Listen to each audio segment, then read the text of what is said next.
Good afternoon, everyone. We'll be starting in a few minutes, so please stand by.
Good afternoon or good evening, everyone.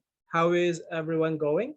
How is life going? I hope everyone is doing good despite the struggles, problems, and hardships of online learning. I know we can make it. So before we proceed to our main highlight of this tonight, let's replenish your minds and hearts as we will now unlock one of the core parts of teaching. I know we have been waiting for this moment, and today we will create a history. We all knew that a structured teaching needs a structured planning, and the very essence of planning is to execute what is planned and what is written. Today, let's unlock one of the biggest and probably one of the most essential thing in teaching, the lesson planning. So before we proceed to our main highlight tonight, at this very juncture, may I ask our dearest and most handsome professor, Mr. Nomer Barua, to give an opening message to our very hardworking and diligent English majors, as well as other programs, particularly the BTVTE from main campus, who are with us today. Sir Nomer, you may take the floor now. Thank you. Yes, thank you, Ken. Um, would like to welcome you all with this very simple webinar that we have organized for our course. So we are welcoming also the presence of our senior BSc English major and some students from the Bachelor of Technical Vocational Teacher Education Training, uh, BTVTE Bachelor in Technical and Vocational Teacher Education Program at the College of Technology of BPSU main campus. Okay, so we have a very good resource speaker this afternoon until early this evening. Okay, you'll get to know her later on, and she will give you an overview, preliminary discussion on lesson planning, as well as sharing her own experiences too. And then you can ask questions later on during the open forum for this particular session. And of course, we'll continue the discussion this coming Friday. So I hope you take down notes and learn from our really excellent graduate from the College of Education later on. Okay, so I think we should get going so we can also finish early. Ken? Thank you so much, sir, for this another opportunity for our growth and development. Truly, this initiative of yours po will help us in our future careers. So we are very grateful and we are honored to become part of this virtual event. Thank you so much, sir. So this is what we are waiting for. Before we proceed to the presentation of our resource speaker, here are the some rules and regulations to be implemented during the event. Please turn off your mic unless it is necessary. You may post your questions and queries in the Zoom comment box, and the host and the moderator will read it later. Every questions will be entertained after our dearest speaker finish her presentation. Don't forget to enjoy, listen carefully, and wear your biggest smile while learning in the comfort of our homes. So the highlight of tonight's event, the thing that we are looking forward to is now here. We are honored and privileged to have her in this evening, our very own, an alumnus from the English Language and Literature Advocates under the BPSU Balanga Campus College of Education. I am so very overwhelmed to read her credentials, but this takes a lot of courage to begin with. This is her bio note. Ma'am Noraline G. Agbay is a graduate of Bachelor of Secondary Education, major in English Language at the Bataan Peninsula State University, Balanga Campus. She is currently taking her Master of Arts in Education, major in Language Education at the main campus of the same university. She has been in the field of teaching since 2005. The same year, her foreign language academic tutoring and translation services has started. She is also run her own educational YouTube channel called Flats PH, and she is presently teaching at Bataan National High School Junior High School. So without further ado, let's give her a round of virtual applause.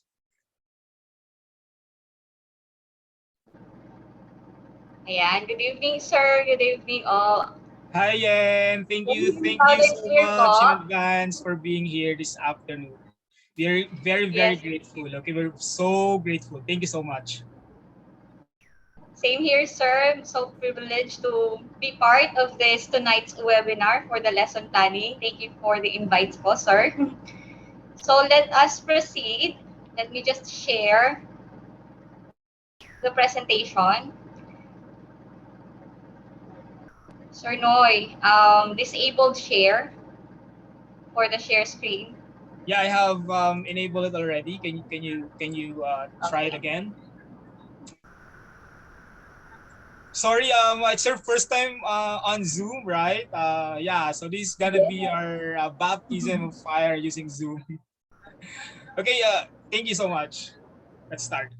How about this one? Can you now see the presentation, sir? Okay. So, okay, so let's start. Let me just fix this one. Oops.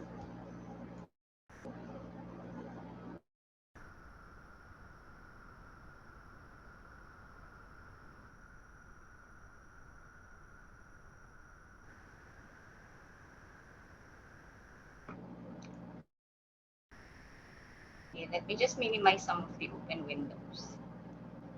Yeah.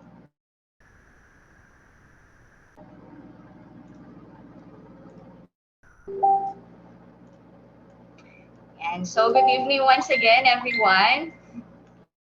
So Good I am evening really po. excited to share all the things that I've learned for lesson planning. So before I start, I would like you to know that whenever you have something to share, even if it is something that is different from the concepts that I am explaining, feel free to raise it and feel free to share it. Feel free to interrupt me whenever you wanted to share something, because I would really appreciate hearing your ideas as well, because still it is part of learning. So as you know, all of us are limited or bounded by the references that we have read or listened to, even professionals. Meaning different references have different experiences and views to share. So sharing nicely and politely is also a good way of learning. Then for the questions, like what Sir Kenneth said earlier, we will have a Q&A portion, because sometimes what you are about to ask will be discussed as well later on. And then also one more thing, please allow me to turn off my camera so I will not get distracted while I am discussing. So that's it.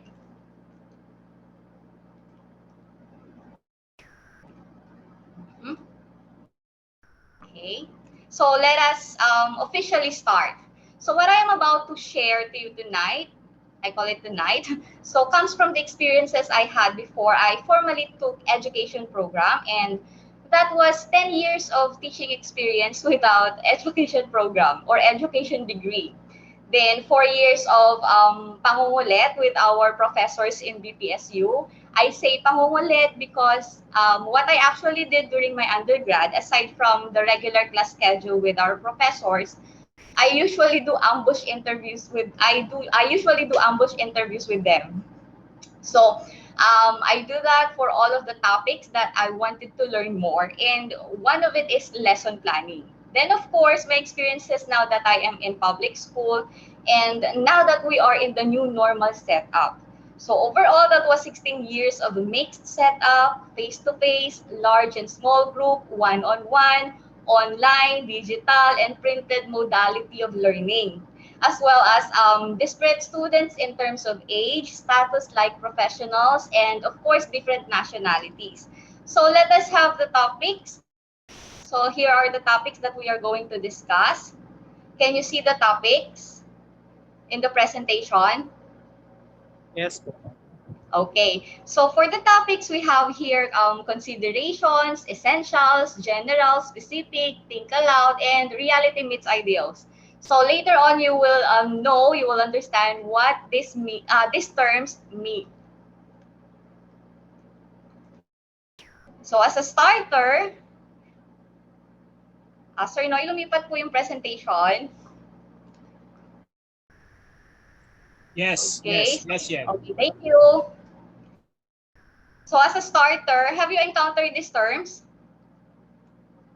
For our audience, have you encountered these terms, the technique, strategy, approach, method?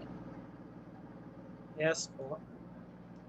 Thank you. So what I want you to do with this one is to arrange them in the circle. So with number 1 as the one which covers the number 2 and 2 to 4, number 2 covers 3 to 4 and so on. So you can use the chat box to type in your answer. Please arrange the terms. The terms technique, strategy, approach, method. So you can use the chat box. How are you going to arrange these terms? Which term do you think covers the other terms that we have here? That will go for number 1. You can use the chat box to type in your answers.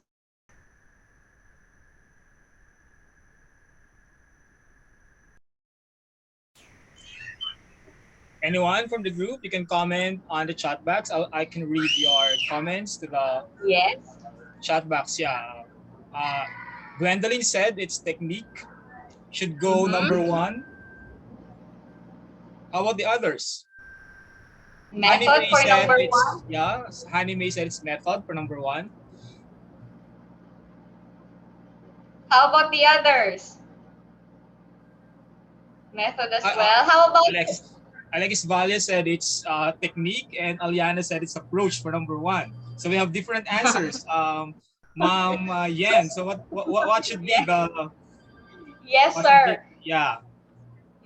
So how about arranging the terms number 1 to 4? What Yeah, comes after number 1? What do you think? You can just type it in order.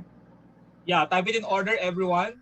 So what do you think should go to number 1, 2, 3, and 4? How about our Facebook people? So would you like to participate? Those who are watching on Facebook right now may also give their answers. What about you guys? What will be your number 1, 2, 3, and 4? Okay, Kenner. Kenner said number 1 will be approach. Number 2 will be strategy. Number 3 will be method. Okay, it's going fast now. And then number 3 is method, and then number 4 is technique. However, Gwen said it's number 1 approach, strategy, method, technique. Alexis said it's 1 approach, strategy, method, technique. Chelsea said it's approach, strategy, method, technique. O, hindi naman kayo nagkakopyahan, ha? O, sige. Those are the answers given by our participants on Zoom. Thank you for that, Sir Noy. Let us now reveal the answer. So I've seen answers based on a reference material. The approach, strategy, method, and technique. Later, I will shortly discuss to you these terms. So for the answer, what I have here is the strategy, approach, method, and technique. So this whole picture is part of your pedagogical skills. And mastering all these concepts will bring ease to you as a teacher, especially in lesson planning. So in case you haven't encountered yet or you do not know yet any of these terms, of course, all the terms that you are about to hear tonight, please do search it for yourself later because we do not have the luxury of time to discuss every terms that we will be discussing tonight. And then just connect it to what you will learn from our discussion because yun nga, we do not have the luxury of time. So first, consideration.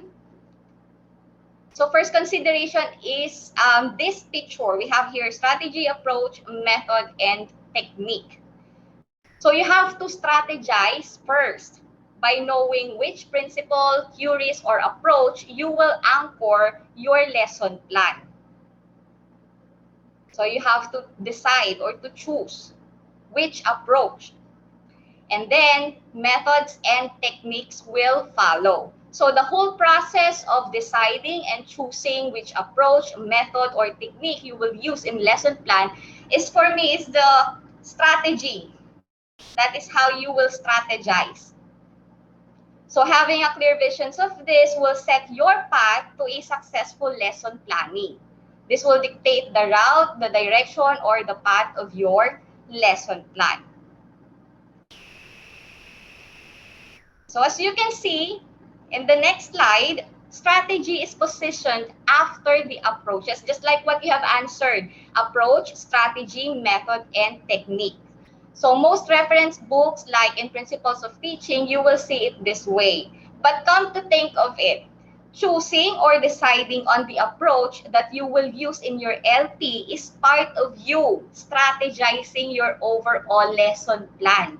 That's why I placed it number 1 earlier in the presentation instead of placing it after the approaches, because the whole process you are strategizing. So that's the reason for that.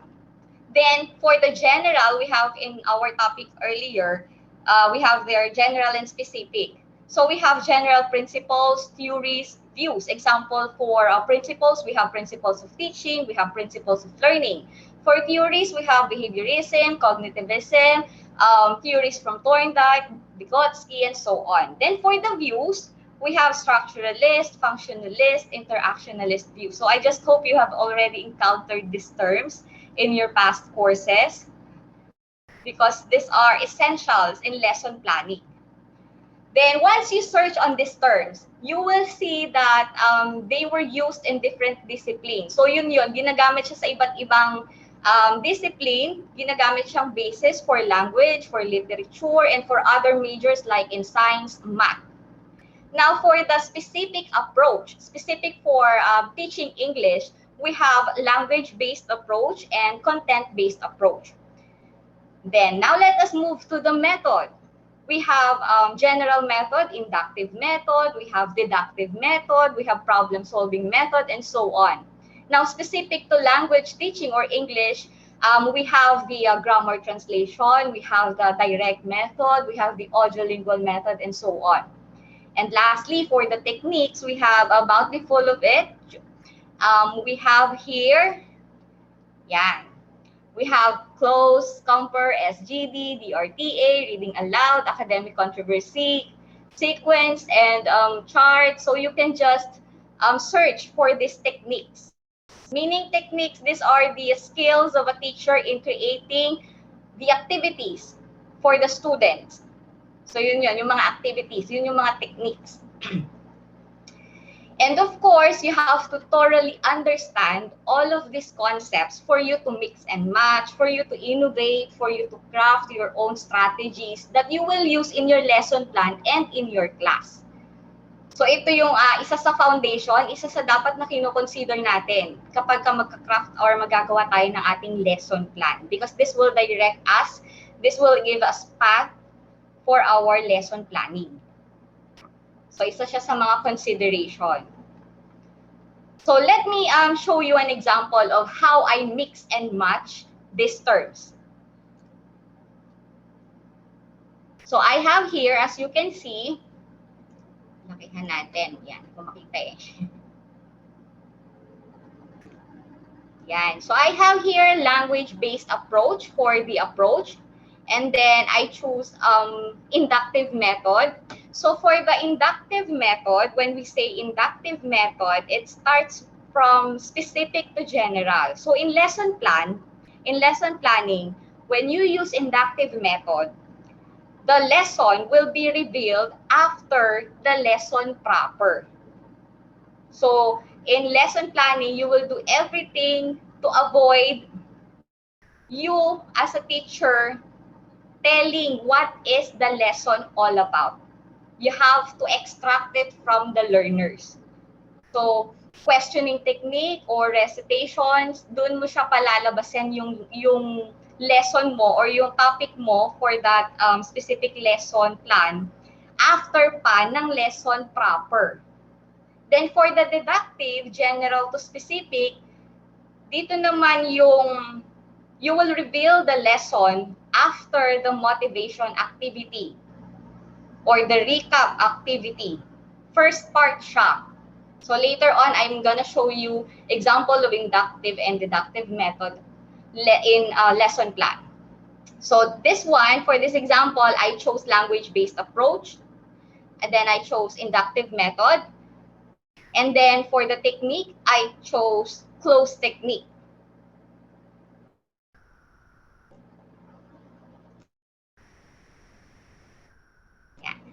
So as you can see, strategizing is the overall act of lesson planning where you will think from start to end, from approaches down to your techniques, from routine activities, in your lesson plan down to your assignment. So yun siya. Ito yung example natin. Now for the language-based approach and for the content-based approach. First, for the language-based approach, simple lang siya. When you say language-based approach, you are going to use a literary piece, either prose or poetry, as a springboard in discussing your language lesson. So when we say language lesson, it has something to do with grammar, pwedeng subject-verb agreement, pronouns, parts of speech, so all language lesson. You will just use the literary piece as a springboard. That is language-based approach. Now, for the content-based approach, the literary piece is the topic, is the lesson of your lesson plan. So meaning, together with the piece that you will discuss in your class, you can also discuss topics like poetic devices, literary criticism, figures of speech, anything that has something to do with literature. So that is content-based approach. Dinidiscuss mo talaga dito yung mismong literary piece and the different elements present in that piece. So that's the difference between the two.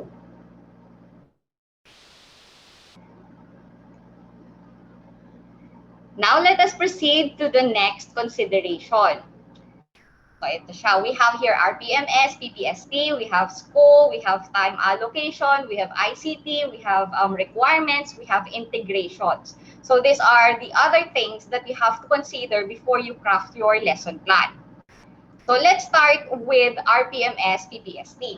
So if you will teach in DepEd, you have to master this as well because this will be a requirement from you, and the evidence that you will provide for this one is your lesson plan, of course, and your demonstration teaching. So as you can see, it says here, applied knowledge of content within and across curriculum teaching areas. So in your lesson plan, kailangan makita yung integration. You're not just focusing on your subject, like you're not just focusing on English, but you are also integrating your lesson to other curriculum teaching areas, to other subjects, to other courses. So meron tayong integration. And then we have here applied teaching strategies. So yung strategies mo nga from approaches down to techniques. Of course, application of HATS or higher order thinking skills, yan yung mga dapat nakikita sa lesson plan mo. And then classroom management, how you handle the class, how you handle the misbehavior inside the class. Nakikita siya sa lesson plan on how you give praises to students. Kasi 'di ba sa detailed lesson plan nandun yung exact na sasabihin mo or yung expected answers mo from the students doon sa lesson plan mismo. And then of course, ICT integration, since we are already in the 21st century education. So yung ICT tinitignan din siya. How you integrate technology in your lesson plan. So again, we have here school, time allocation, ICT requirements, and integration. So different school, different department, even different professors or department head require different format of lesson plan. So basically, yung essential parts niya nandun sa lesson plan, pero nagkakaiba-iba siya sa format, sa outline. So depende yon sa requirements. So yun nga, it may use different terms as well, but of course, the concepts are all the same. Kaya nga do not be limited by the terms that you have encountered earlier. Kasi nagbabago yung tawag sa mga yon. But the concept stay the same. Then we have the ICT, yun nga, 21st century education. In ICT, you can integrate or you can use different apps or software, like we have already Kahoot for your activities. You can use Kahoot, you can use Jamboard, you can use Mentimeter sa mga activities na gagawin mo for your lesson plan. Then sa integration, this one is a bit difficult for most. So later I will show you how I do integrate both shallow and deep integration. So shallow, kapag sinabing shallow, ito yung kapag ka mahirap i-integrate sa ibang discipline, sa ibang subject, pwede natin siyang ma-integrate, dadaanin natin siya sa team. Pwede din siyang daanin sa instructional materials na gagamitin mo kasi part pa rin yun ng lesson planning mo. And makikita or mag-appear pa rin siya in your lesson plan. So, pwede natin gawin yun, shallow integration. Then, when I say deep, you will be able to really do subject integration or the across curriculum integration like the lesson and the learning competencies. You will be able to integrate it. Example, you will integrate the lesson and learning competencies in math. Integrate mo siya sa English. So medyo nakaka-head bleed gawin, especially na sa ngayon ina-apply itong integration sa amin. I'm just not sure if it is nationwide or sa division office lang natin dito siya nire-require na makapag-craft ka ng lesson wherein you will integrate 2 to 3 subjects and to come up with an activity or output or performance output from the students where all objectives and competencies of different allied subjects are visible.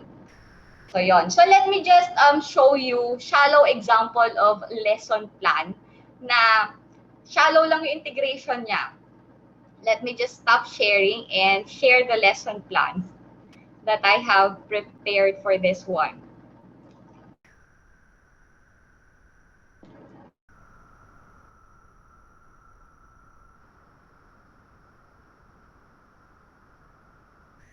Window.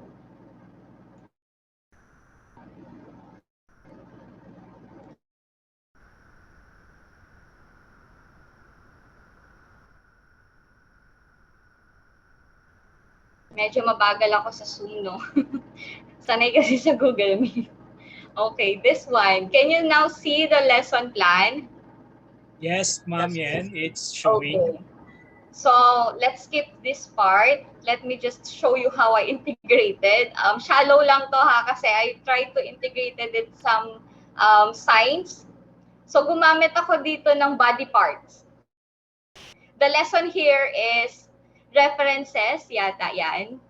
Primary and secondary sources of information. Yan talaga yung lesson. Primary and secondary sources of information. Now, how I integrated with other is specifically science using body parts in the motivational activity. So, weigh your body. So, mamimili sila which is more important, upper parts of the body or lower parts of the body. So, they will put the different sources kung ilalagay ba nila sa upper part or sa lower part ng body parts natin. So, yan shallow lang siya. Kasi dyan lang siya na-integrate. Sa instructional materials and then sa activity lang. Pero yung deep integration, wala siya. Kasi hindi naman siya talaga na-integrate sa science.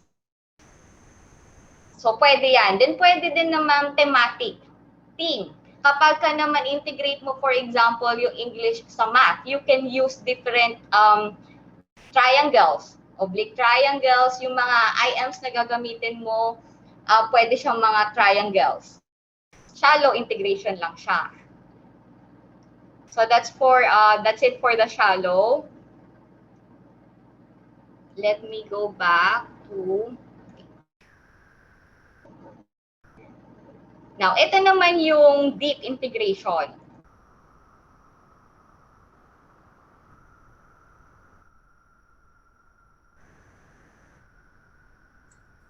Very interesting, Ma'am Yen. Yan. Ito naman yung actual na ginagawa namin ngayon na medyo nakaka-head bleed.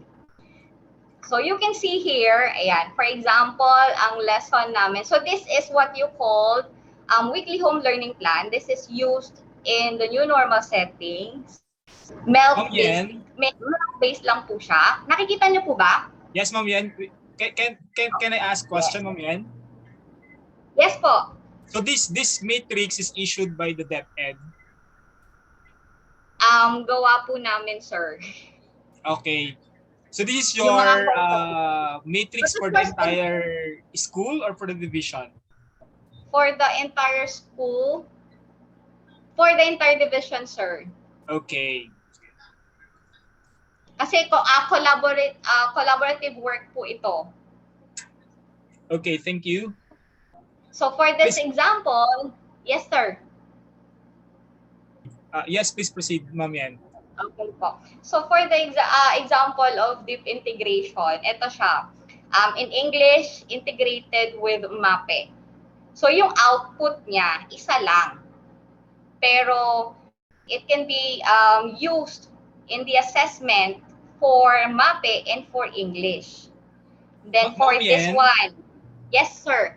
how do you decide what other subject should be integrated in a particular lesson? Is it depending on what consideration?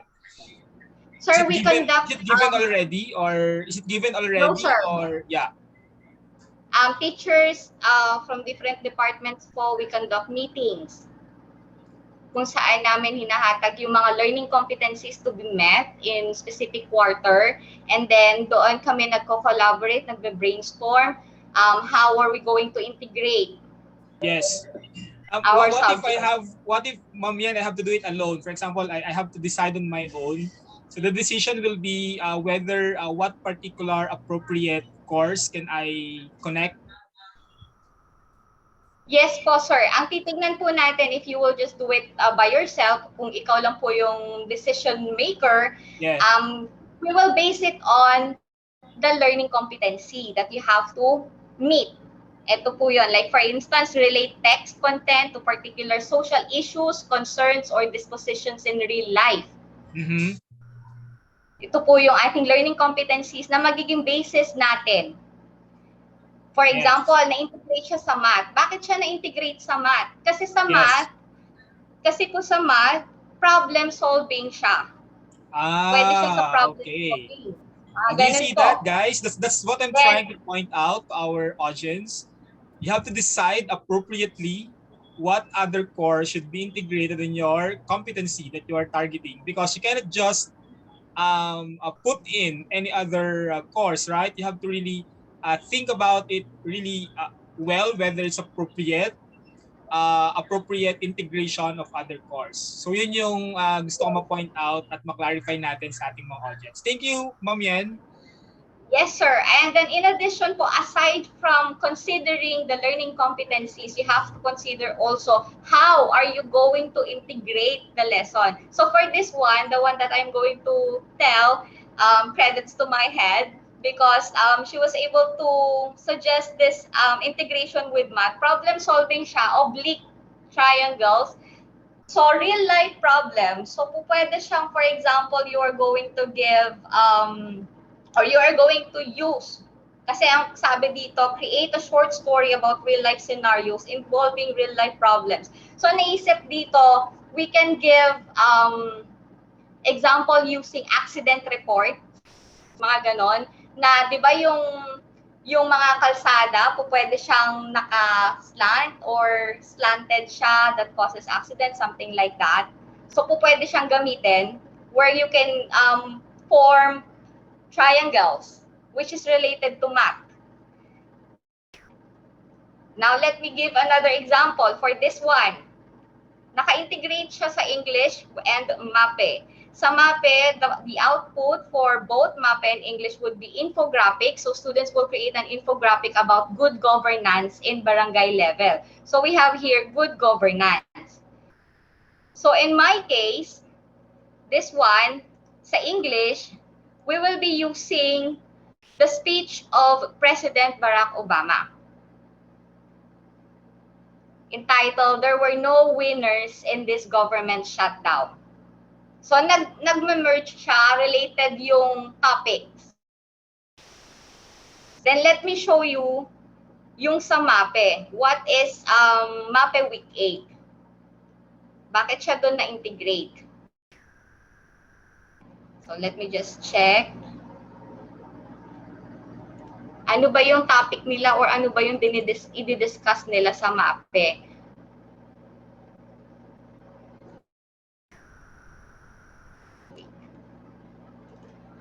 So, MAPE Week 8, let me just read no po para hindi na tayo magpalit ng share. So, sa MAPE, their activity is acrostic, team, message for a violence-free world. Message for a violence-free world, which can be achieved also by having a good governance. Kaya po siya possible i-integrate dito sa ating English.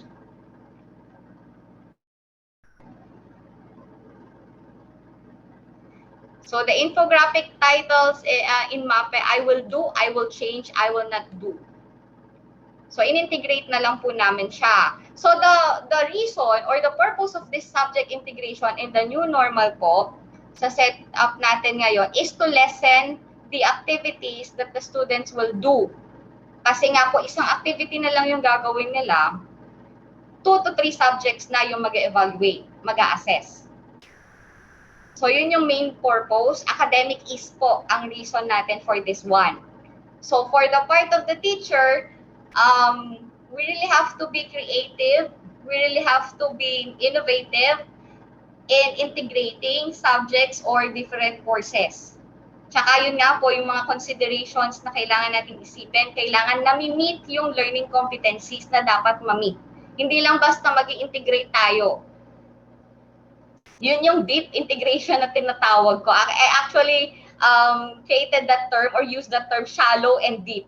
Kasi during the undergrad, kapag whenever we were required to do an integration, mostly shallow integration lang yung nagagawa namin. That is during the undergrad. Yung mga team lang, kapag sinabing team, yun nga po, if we wanted to show something about related to math or to science, we can use shapes, we can use body parts, masabi nang related sa science siya kasi gumamit ka ng body parts. Diba? May head, may shoulder, so shallow integration lang siya. But as you go along, especially sa trabaho na, you have to practice deep integration, yung talagang ma-integrate mo siya. And that is part of lesson planning. Kasi yun yung ilalagay mo sa lesson plan. So you really have to understand these terms, yung mga concepts, not the term, the concepts na dinidiscuss natin tonight. So that's it po for the deep and shallow. Let me proceed to, where is that? Yan. Let's go back to our screen. Yan. Can you now see again the presentation po? Yes, Ma'am Yen. Yes po. Ma'am Yen, can I just cut you in? Yes po. We've been mentioning about learning competency.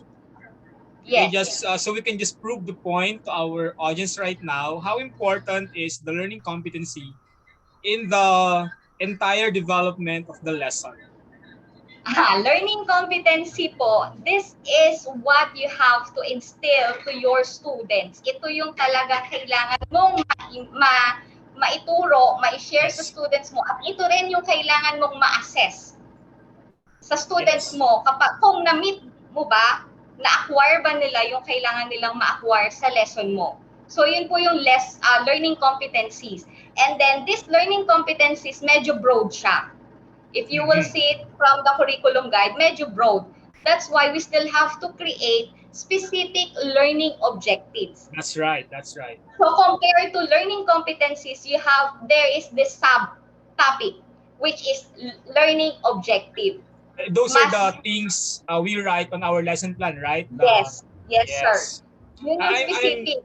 Yes, I'm emphasizing this because as I have observed over the years, there were a lot of some of our demonstration teaching, those students who are doing their final demo teaching tend to get away from the learning competency that they are targeting. It's really important that you stick your lesson with the learning competency or the objectives that you are targeting. That's one very important reminder. Is that right, Ma'am Yen? Yes po, and later I'm going to show you how difficult to craft sometimes the specific learning objectives because you really have to be careful with the verb that you will use. Yes, okay. Thank you so much. Please proceed. Behavioral but observable. And also, is the values-oriented objective always a requirement? The values at the end? Yes, sir. Kailangan naka-specify yung value na makukuha ng mga bata dito sa lesson plan mo.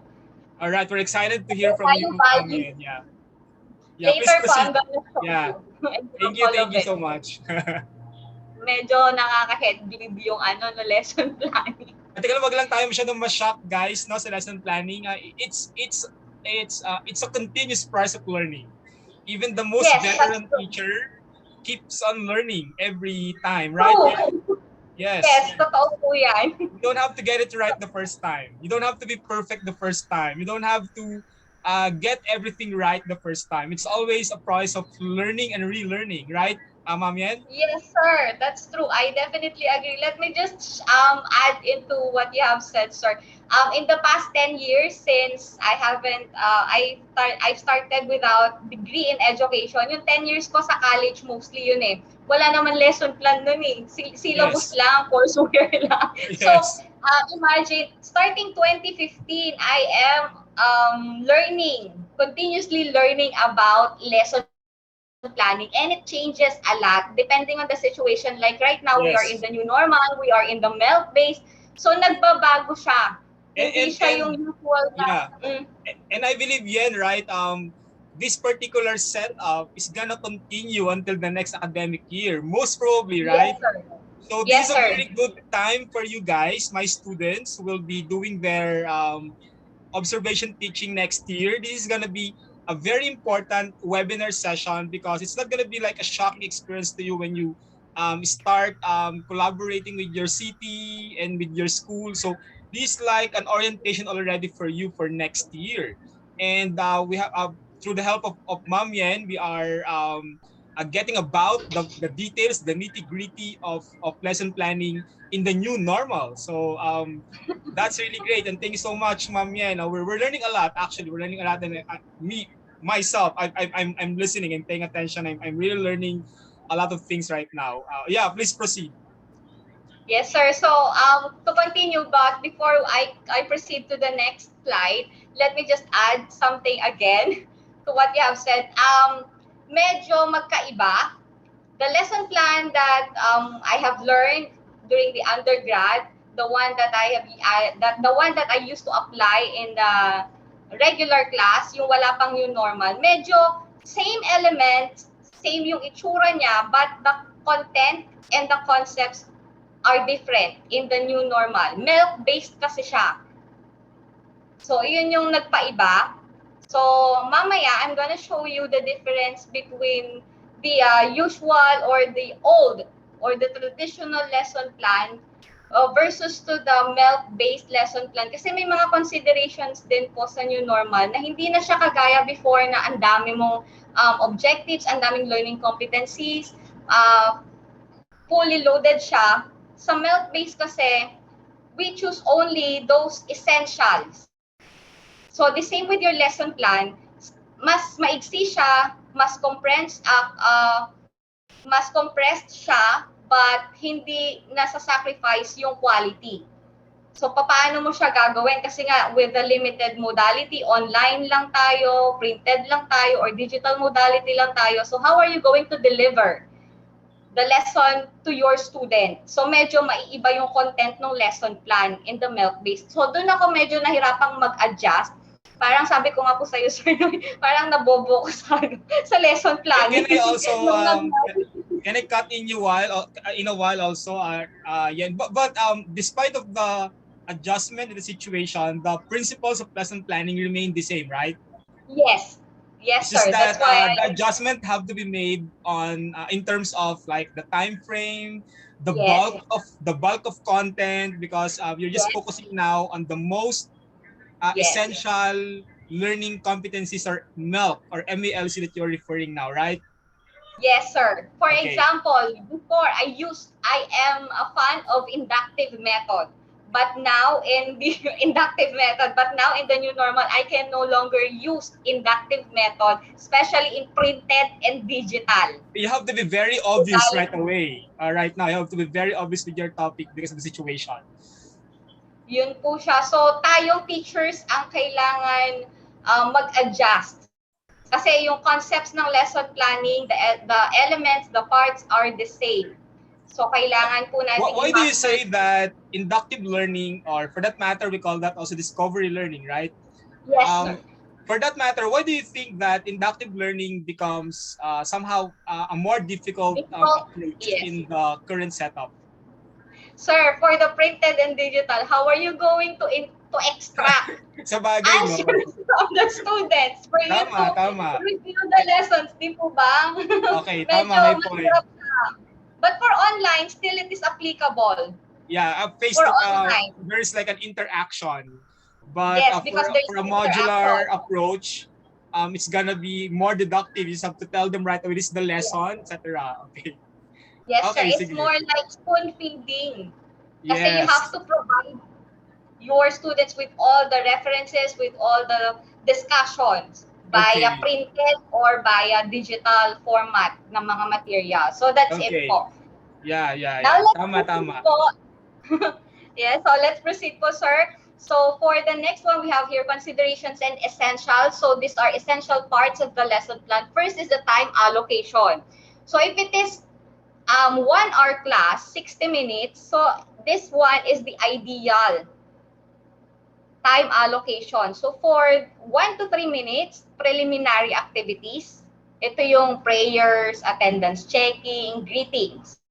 Then 3 to 5 minutes is a motivation or recap or recall. So there's a difference. You will use motivation if the lesson that you are going to teach is new, bagong lesson. You will use recap or recall if it is a continuation of your past lesson. So dito din, ginagawa yung feedback ng assignment. Because at the end, the last part is assignment. So if you give an assignment to the student, next meeting, during the recap or the recall, you can give feedback to the students. And you will put it in the beginning. So ipapalit mo siya sa motivation. So po pwede din siyang magkasama. If you have an assignment, you can give feedback, and then you use motivational activity if you will introduce new lesson to the students. But the time frame is just 3 to 5 minutes.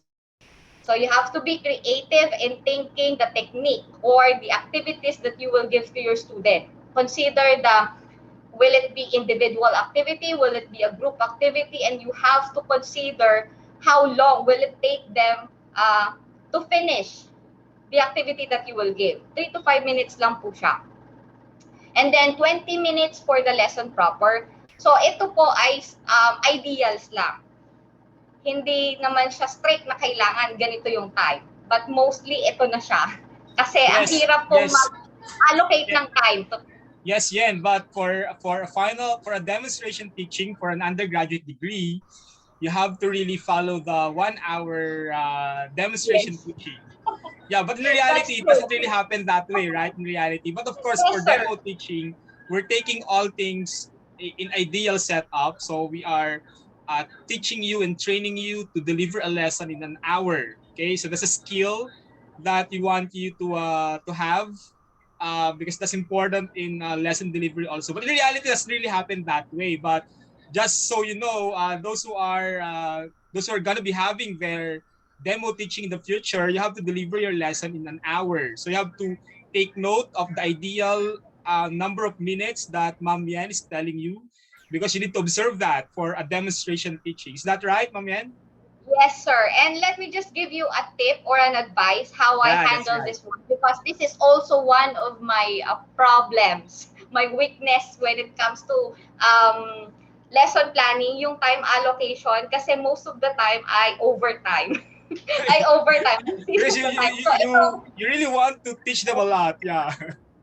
Ito talagang ang dami kong tao na kinausap, professor, cities, just to for me to be able to have my final demonstration teaching during the undergrad to be exactly 60 minutes. Kasi when you, kapag sumobra kayo ng ilang minuto overtime, kapag kinulang kayo undertime, and that will give you deductions. Deductions and score, yeah, right. You have to really follow that time frame. So perfect, dapat siya 60 minutes. What I did, solution to this one, rehearse. rehearse, rehearse, rehearse, edit, rehearse, edit. Ganun yung gawin nyo siya pagka final demonstration na kayo or during your That's right. demonstration teaching. Mag-rehearse That's kayo ng set it up as if you are really in the demonstration teaching. And ako, nung demonstration ko, meron akong timer na nasa packet. And then dun sa time, yung kitchen timer, sir, 60 minutes. Nakaset yun. Tapos meron siyang sticker sa gilid. Nakalagay yan, yung mismong time na yan. Para na-check ko siya, o lumalagpas na ba ako sa 3 minutes, lumalagpas na ba ako sa 5 minutes. So, nakakapag-adjust ako kapag sa tingin ko mag-overtime ako, mamadaliin ko na siya, ganon. So, yun yung isang ginawa ko during my demonstration teaching. I have the sticker and the timer sa packet ko. And then, tinitignan-tignan ko siya while I am demonstrating. Yun siya. Then, for the lesson proper, yes, we have here 20 minutes. 10 to 15 minutes for the application. Now, with the application, you also have to give feedback. Hindi lang pwedeng magpapagawa ka lang ng activities sa student and then wala na, walang feedback, walang checking. Kailangan meron. And it has to be visible on your lesson plan as well. Then for the generalization, 2 minutes lang siya, 5 to 10 minutes evaluation, and then checking and feedbacking, 3 minutes. Then assignment. So these are the essential parts of the lesson plan. Now, when we say time allocation, yes, sir. There is a repeated question in the Google sheet that we did last week. Most of them are asking what are really the most basic parts of lesson plan. So these parts are the most basic for any kind of lesson. Yes, sir. These are the essential parts, but later I am going to show other parts which are also considered as essential in lesson planning. Dalawang class po siya. Okay. O sige, tuloy natin. Yes, sir. Dalawang klase siya. Later, I'm going to show you an example and discuss other parts. Now, for the time allocation po, we still have here 3 hours per meeting or 1.5 hours per meeting. So, depende pa rin siya sa school, depende sa nature ng klase po ninyo. Meron kasi minsan meron tayong 3 hours, meron tayong 1.5 hours or 1.5 hours. So, kayo na po ang bahala mag-adjust ng time para ma-meet yung 3 hours nyo or 1.5 hours nyo. Kayo na po yung mag-a-adjust ng time. And then, you have also to consider the break time, the walk time, the classroom management time, etc. So, ito paano siya nangyayari? Sa actual na po ito, sa reality, kapag nasa field na kayo. So, magka-craft ka ng lesson plan mo, i-consider mo yung paglipat mo ng kwarto, bigyan mo siya ng oras. Siyempre, hindi naman pagkatapos ng isang klase mo, exactly 1 hour, nasa kabilang klase mo na ikaw. So, you have to give time for this one. And then, i-adjust mo din yung lesson plan mo kung ilang oras na lang talaga yung matitira para dun sa whole lesson plan mo na gagawin. And then, yun nga po, there are also 1.5 hour class. So, i-adjust mo dun yung time allocation mo depending on how many hours yung klase mo talaga. So, that is for time allocation, other considerations, and as essential parts. Now, parts of the lesson plan. The same nga po siya, like what Sir Noy said earlier, the same siya, preli, motive, recap, lesson plan, application, generalization, evaluation, and assignment. Now, dito po, sa parts of lesson plan, kapag ka nag-search kayo sa net, there are other lesson plans po na minsan nagkakabaliktad si application at generalization. May na-encounter po ako nito magkabaliktad si application and generalization. So, na-clarify ko siya during undergrad po sa mga props natin. It is the application first before you generalize. Bakit? Kasi you have to see your students applying what you have taught them. And then, kasi yung generalization, ito na yung clear na sa mga bata yung itinuturo mo, nagamit nila, na i-apply nila. So, kaya after ng application, yung generalization. Kasi naka-encounter ako ng generalization muna bago application. Before you can generalize, you have to apply first what you have taught them. Dapat magawa mo na ng mga bata. And then, do not proceed to generalization without asking your students to give examples na sila mismo ang naggawa, examples of what you have taught them. Tsaka clear talaga sa kanila na intindihan talaga nila yung lesson bago kayo mag-generalize. And then basically sa generalization, dito yung content medyo confusing din kasi iba-iba yung ginagawa sa generalization. So basically, when we say generalization, hindi ka na mag-i-introduce ng bagong topic dito, hindi ka na mag-mention ng iba. What you are going to do, kaya 2 minutes lang din siya, is just state what you have learned. For example, today I have learned about different parts of speech. Yun lang. Kung ano lang yung lesson mo, yun lang yung i-generalize nung bata, ano yung natutunan niya. Huwag na pong mag-a-add ng ibang ibang topic or ibang lesson sa generalization. Basta kung ano lang po yung tinuro, yun lang po yung i-generalize natin. Then for the evaluation, dito dapat creative din tayo sa pag-create ng ating evaluation. Pwede siyang performance task, but make sure na yung objectives mo ay visible sa evaluation mo. Let's say you have 3 specific objectives. Dapat yung 3 specific objectives na yon makikita mo siya, ma-evaluate mo siya sa activity na ibibigay mo during the evaluation. Kaya po during the undergrad, yes, sir. I would like to pick up on that because that's a common mistake among lesson plans given by students demonstrating for their final demo teaching. I would amplify what our resource speaker is saying, that what you should have given, provided, specified, written in your objectives must appear exactly in the evaluation. So the evaluation components must answer the objectives. Hindi magpapa-exam ka ng iba, magpapa-evaluate ka ng iba na malayo na sa skills o sa competency na tinatarget mo sa objective mo. Tandaan natin yung alignment ng objectives tsaka ng evaluation. That's why we ask that specifically in our collaborative discussion online. So we cannot overemphasize that. I mean, we should overemphasize that because that's a common mistake and that should be not done in a lesson, in a demonstration teaching. You should always check on your objectives. What are the competencies you are targeting for your objectives? And the evaluation must be aligned to that objective. Gusto ko lang i-emphasize yun kasi palaging lumilitaw yan na problema kapag kapag post-con na. Siguro yes, sobrang kaba or sobrang excitement, nakalimutan na kung ano talaga yung competency na mini-measure niya at the end of the lesson. So gusto kong i-pick up yon, napakahalagang eureka moment natin in this particular webinar. Thank you, Yen, for bringing that very important aspect of lesson planning. Yes, sir. Thank you for that po, sa addition ninyo. Now, let me just share this. Yung evaluation part na sinasabi, dapat visible doon yung objective. Actually, I was once had a misconception about that. Kasi po, yung sa lesson plan during the undergrad, ang sa akin lang before is kailangan yung specific objectives mo visible on any part of the lesson plan. And then, yun nga, na-correct siya later on na dapat present din siya lahat sa evaluation mo.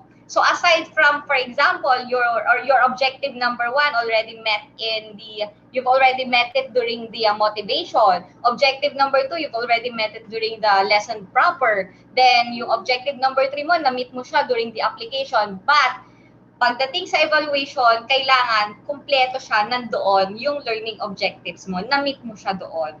So usually, during the undergrad, multiple choice ang ginagamit ko because that is how, for me, that's the easiest way para ma-meet at maipakita mo yung mga specific objectives mo.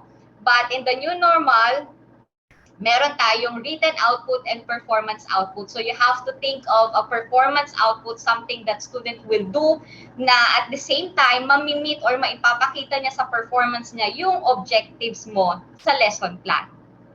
So yun siya po. Pagdating sa specific objectives, it has to be on your lesson plan. First, any parts of the lesson plan, pwede siyang hiwa-hiwalay. Pwede yung objective 1, nasa motivation. Yung objective 2, na-meet mo siya during lesson proper. During recitation maybe, or question and answer portion. And then yung objective number 3 mo, for example, na-meet mo siya during the application. And then lastly, kailangan ma-meet mo siya lahat sa evaluation. So, ganun po ka-importante yung ating specific objectives. Now, I have here and others. Let me now show you the lesson plan. So I think this is the end of my presentation here, but what I'm going to do next is to show you the lesson plan. So first, I am going to show you a basic lesson plan.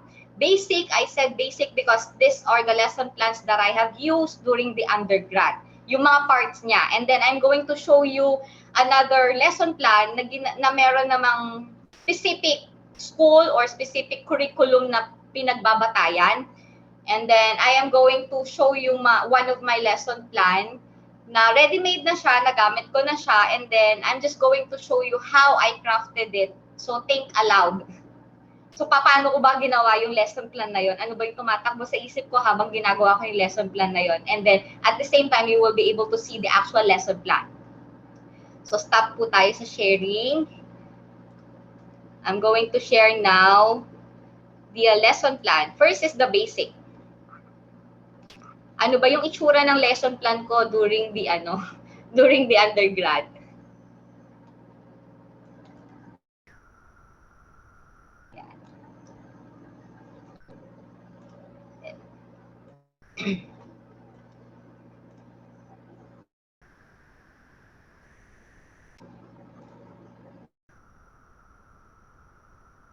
Yan. Can you now see the lesson plan po? Ay, not responding siya. Wait. Not yet, Ma'am Yen. Yes, sir. Not responding po. Medyo humina yung aking We're internet. enjoying the webinar, by the way. I know my students are learning a lot from you because these are already based on the real situation on the ground. That is something I want them to know.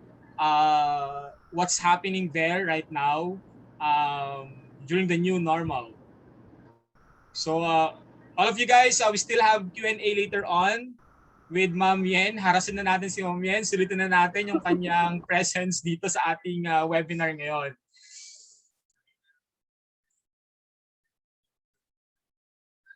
Unless you have something to ask, we can use this moment to advance our question.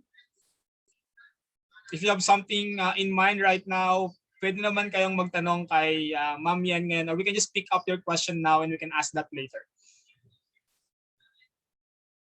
Yeah, I can see here some of our students from the 4th year. Pero ito na yung kanyang PowerPoint. Sige, Ma'am Yen, the floor is yours.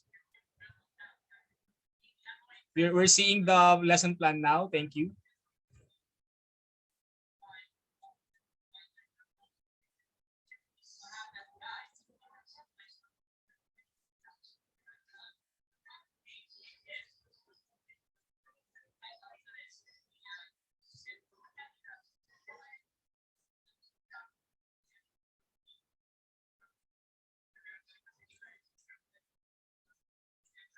Or anyone, you might want to ask something at this point. Ken, do you have anything in mind right now? We've been learning a lot so far. Okay pa naman kayo? Okay pa naman po, sir. Okay. I guess po, ma'am, may I ask a question po? Collective question na rin po ito ng lahat. Okay, Ken. We are so, po kasi, naguguluhan po if we are, ano ba?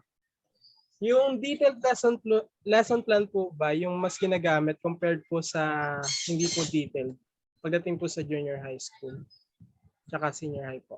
Depende yan sa situation but Yan can give an answer to.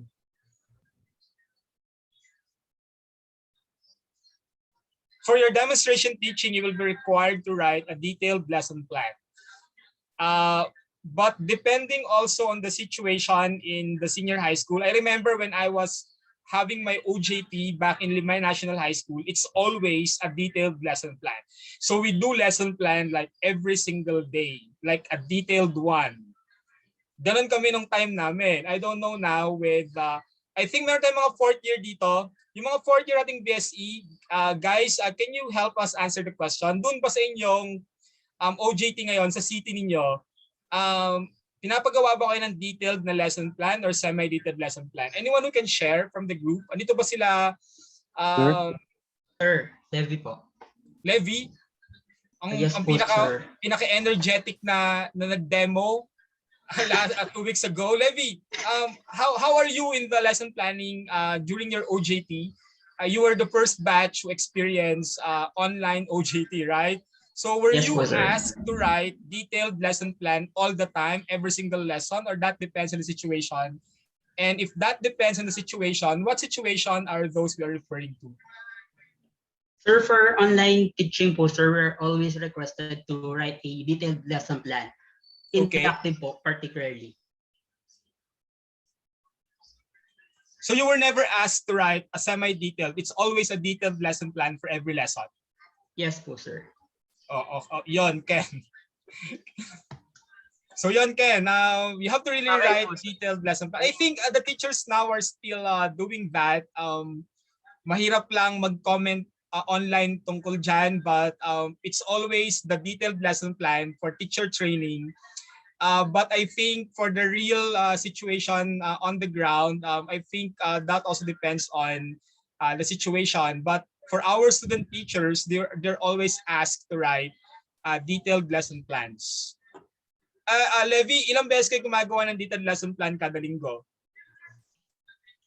Sir, depende po. Minsan po, depende po sa lesson. Minsan po 2 po lesson namin a week. Minsan po 1 lang po. Okay. So average of, maybe we can just say 2 to 3 lesson plans every week. Kasi di ba yung mga lesson plan naman, hindi naman siya talaga pang isang araw lang doon sa eskwelahan. Some lesson plans are intended already for like the whole week na, di ba? May mga ganung situation dyan. Okay. Yon. Okay, so we can go back with Ma'am Yen. Ma'am Yen, are you okay already with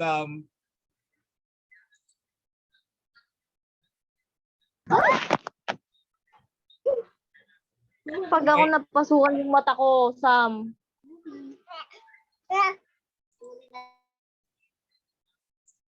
Okay, so Ken, are we able to answer your question? Yes po, sir. Thank you so much po. Yon. Tapos handwriting pa. Lev, how did you write the lesson plans? Is it on a word processor or handwritten pa din? Sir, Microsoft Word na po. Ako Microsoft Word naman. During our time, we were asked to write every time. Buti ngayon, pwede na yung ganyan. O di ba grabe yun yung time namin? It was way back 2006. So I struggled writing a lot of lesson plans every week because our city would check that. Not just our city, but also our department head would always check the lesson plan. At hindi ka pwedeng umiwas kasi minsan may mga surprise visit sa classroom and then you have to show that you have the lesson plan for the day. Kung wala, problema yon. Yun talaga yung nangyayari sa actual na student teaching practicum. But medyo adjusted tayo ngayon for the new normal. So medyo mas nag-ease ng konti in terms of writing the lesson plans. All right, I think yeah, we are viewing the screen of Ma'am Yen, but I think she's having some technical problems. We can accommodate questions.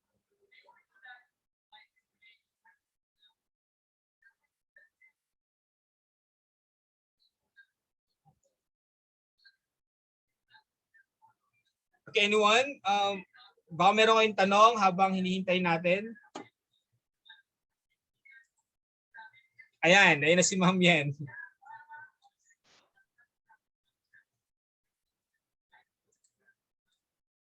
Ma'am Yen?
Okay, Ma'am Yen is experiencing some internet connection problem. I think it's raining outside. You can proceed with some of the questions still. We're almost done with the webinar. Let's just wait for Ma'am Yen to get back online. Baka meron pa kayong ibang tanong. So far, as based on the previous discussions, so we have seen the essential parts of a lesson plan. So yun yung mga parts na kailangan lumitaw sa inyong mga lesson plans. And we have samples on those given parts of a lesson plan.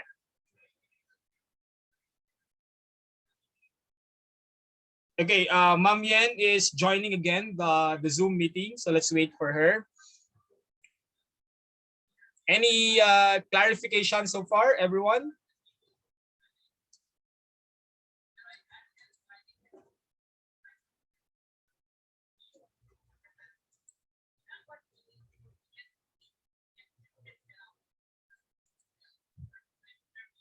Okay, so wala. We're still gonna meet on Friday for additional discussions before you will be tasked to write your lesson plans for the semester. You were given the freedom to choose between two genres of literature, whether you wanna do a prose or a poetry lesson. But it's gonna be definitely a content-based a lesson plan because we're gonna be focusing on literature, the literature content. Okay, so joining na si Ma'am Yen. So let's just give her a few minutes. So far po ang detailed na explanation. Thank you, Gwen. I hope that will guide us on the development of our LPs for our literature classes. Maybe Hello, can sir. ask, ayan. Ay, thank you, nakabalik Yen. din po. Nakabalik ka. Sorry Welcome for back. that. All right. So far, they're saying that the explanations are very detailed and yeah, we're learning a lot from the presentation so far. Ayan. I also heard the conversation earlier, only that I cannot share. You cannot hear me. So We can for see the now question your of detailed lesson plan. Yes, we can see now your Thank you, detailed sir. lesson plan. So for the kind of lesson plan, during our time po, detailed lesson plan po talaga yung pinagagawa during Pero ngayon, the sa, normal ano nyo, sa actual na trabaho nyo ngayon, Yen, are you still required to write detailed Yes, lesson sir. plan every Yes, time? sir. Detailed lesson plan po siya. Pero So, pwede na i-type sa computer. yes, sir. Hindi na handwritten. Pwede naman. Hindi na siya Grabe, during handwritten. our time, it's always handwritten. Oh, that's good news, okay, for everyone. Yes po. Okay, sige, To please our proceed. audience po, even though we have this so-called semi-detailed lesson plan, mas maganda na detailed lesson plan na yung practicein ninyong gawin kasi ito talaga yung gamitin. That's right. Yes po. And then, even though we have DLL, yung sa daily log nila na hindi siya detailed, para lang siyang outline. So, hindi siya ganun ka-useful especially if you are going to teach in the field, mas maganda talaga detailed lesson plan. Kasi nga, ito yung direction mo sa klase. And also, DLLs are just meant for monitoring lang yon. Hindi yun talaga yung Yes po. lesson. Yes. Same with semi-detailed, para lang siyang outline, para lang siyang syllabus. So, mas maganda po talaga detailed lesson plan. And the difference between the new normal and yung sa amin, since previously lang naman ako practice teaching sa COB, ano siya, every time, every day, meron talagang lesson plan. And then yung sinasabi nga po na usually for the whole week na yung isang lesson, hindi. You have to chunk. I-divide mo yung lesson na yon every day para magawan mo siya ng single lesson plan. So Halimbawa po, parang parang there's like this big lesson but still they're gonna be delivered in small chunks although it deals about one big topic. Yes po. I-divide nyo siya kasi ang ginagawa or ang katwiran ng iba, isang lesson lang naman yan. Good for 1 week na yan. So, isang lesson plan lang yung gagawin ko. So, maapektuhan nun yung time allocation mo and then yung mga techniques na gagamitin mo. So, mas maganda siya na yung lesson for 1 week, kahit na isang lesson lang siya, i-chunk mo na siya. I-divide mo na siya kung ano lang yung makakaya within 1 hour. Tapos gawan mo siya ng lesson plan, detailed lesson plan. para kumpleto pa din siya. Even though continuous yung topic. Kasi nga, good for 1 week na siya eh. Kasi for instance po, sa English, yung sa experience ko, 4 days yung English. Meron tayong 4 days in a week. So yung 4 na araw na yun, kailangan may tigi-tigi sa kan lesson plan doon, detailed lesson plan, na kine-check ng city, of course. Yun yung sa amin. Now, with the new normal setup, yun nga po, kagaya na sabi nila,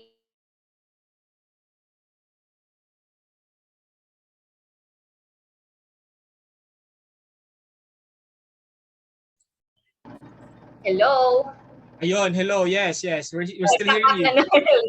Okay. So yun, so yun nga po sa lesson plan. Ngayon sa new normal setup po natin, 1 or 2 lesson plans na lang sila kasi nga po sa isang week, isang araw lang ang allotted sa English. For example, ako sa isang section, every Monday morning lang ako.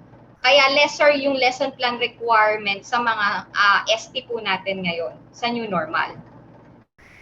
So, kailangan sulitin na nila yung pagsusulat ng lesson plan. Practicein na po nila. So, going back to this one, the detailed lesson plan, can you still see the presentation of the lesson plan po, sir? No, it's not presenting anymore. Ay, okay. Let me just Can you share share. it So, again? ito na yung mga essential parts of the lesson plan aside from what I have presented earlier. So, this one, can you now see it po? Yes, po. Yes, ma'am. Yan. Yes. Okay. So you can see here 100% student and 85% level of proficiency. May computation po ito. Hindi lang siya basta sasabihin natin 85%, 75%. May computation po 'yan. It's like summation fx over large N times small n. So, search nyo na lang sa internet kung ano yung computation. But we have to compute this. It has something to do with the item analysis as well. So, hindi lang siya basta nilalagay. And as I remember, the safest is 75% level of proficiency. Kasi pag sinabi natin 85% level of proficiency, kailangan yung marami sa student mo yung nakakuha ng mataas na score. So, paki-search na lang po, hindi siya basta nilalagay lang. Ano po? And Yes, then we'll for the cover that. objectives, we have here head, hand, or heart. Ito yung natin, cognitive, psychomotor, tsaka yung sa ating emotion. So, be careful with the verb. Kailangan kayo mismo sa sarili nyo tatanungin nyo. Determine, identify, Yes, ma'am. visible, Yan. makikita siya. Ang They can pinakamahirap yung this one, Yeah. for the heart. Oo. But we have a very good guide there. We have the Bloom's taxonomy of objectives. Yes. We're gonna cover that also, the Bloom's taxonomy. So you will be guided on developing the objectives of your lesson. Kasi tama si Ma'am Yen, Yes. mahirap maghanap dyan ng verb. Kasi yung verb na yan alone will also determine what kind of evaluation or how would you evaluate your students. Like Yes, determine, construct, collect. These are things we don't just write there. They matter because yung mga words na yun na magkasabi kung paano mo i-deliver ang lesson at anong klaseng evaluation ang gagawin mo sa mga estudyante mo. That's true po. Even with the activities that you will give to your student, i-consider mo tong mga objectives mo and yung verb mo po mismo. Ang pinakamahirap i-craft dito ay yung sa heart natin, yung sa emotions, kasi parang ang hirap naman niyang i-check. So be careful with the verb. Yeah, Ngayon, for example, I'm about to ask that kanina, Ma'am Yen, about the affective domain of objective.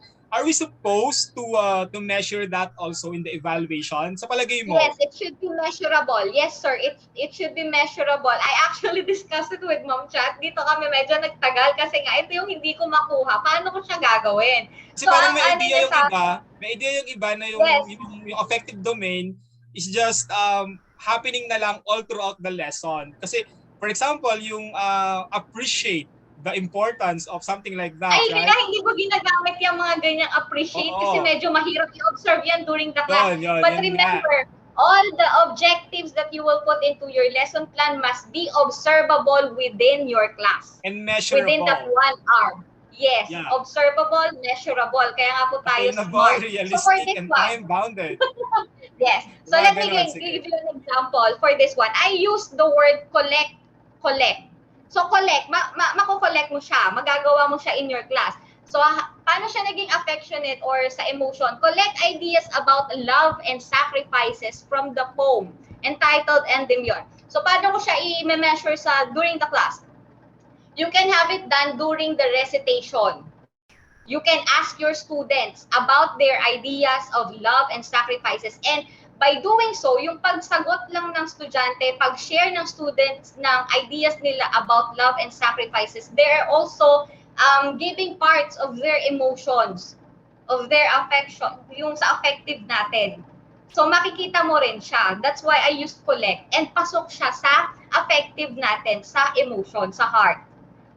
So yun yung isang example na pwede siyang ma-measure during your class, during recitation. So ito medyo mahirap pag-isipan, pero kaya naman siyang gawin. Possible naman siyang magawa. Kailangan lang talagang pag-isipang mabuti. Meron naman tayong listahan sa Bloom's taxonomy, nakaka-categorize na sila. So it's gonna be Yes, a lot sir. easier lang. Pero naka-group kasi, but you still have to decide which one pa din. Kaya yun yung mahirap na Yes, sir. part And sa paggagawa ng objectives. Actually, sir, nag-overlapping din yung ibang terms Yes, dito. yes. Meron na, yes, that is already given. We already have a list of verbs to use for each category. But O sige, the question hayaan is how? nating maranasan nila yan pag nagsulat na sila ng lesson plan. First time nilang magsulat ngayong term ng lesson plan. So, Kaya ipaparanas rin ito sa po. kanila yung experience na yan. Ay, totoo po.